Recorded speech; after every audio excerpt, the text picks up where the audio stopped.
subspace communication.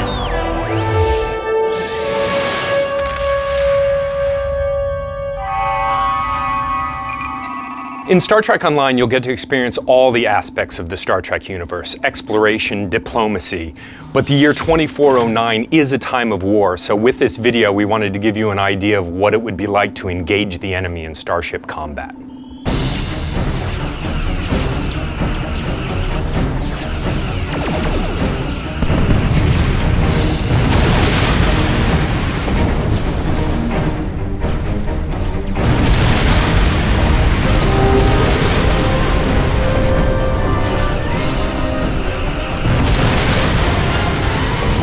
The most basic strategy in starship combat is to maneuver your ship, use your energy weapons to bear on one section of your enemy's shields, knock those shields down, and then use your photon torpedoes on the exposed hull.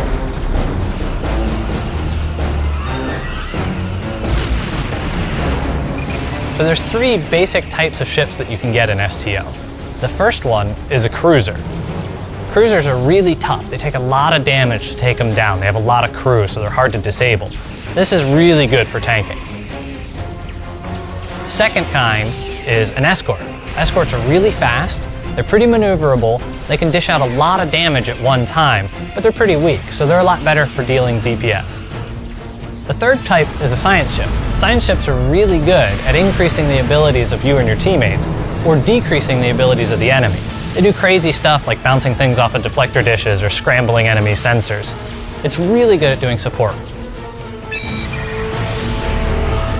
So one of the additional ways you can customize your ship, instead of just customizing your crew, you can also customize the components that are on your ship. So for example, you and I may both have the same class of ship, but the items that I'm going to put on my ship might be different than yours.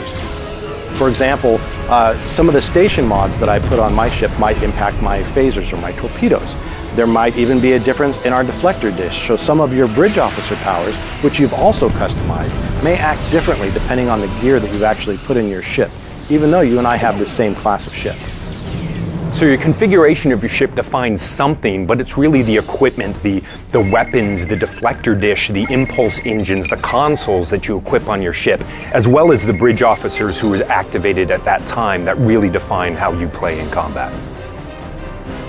So your bridge officers in STO change how you play the game. You actually can select them, train them up, give them new abilities, they can learn abilities from new bridge officers, and they actually affect your powers that you have access to in space. For instance, you can have engineering bridge officers that are really good at fixing your ship or making it go faster. Those are the ones I tend to pick so that I can be a little more durable and have some escapability.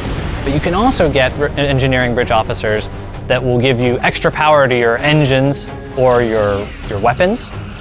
Tactical officers will allow you to fire multiple torpedoes at once or really overload one phaser and shoot one giant beam of energy.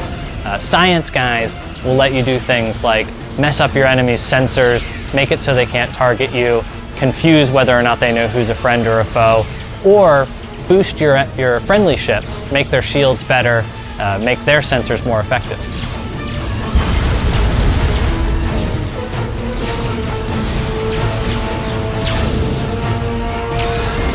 We are the bulwark. Resistance is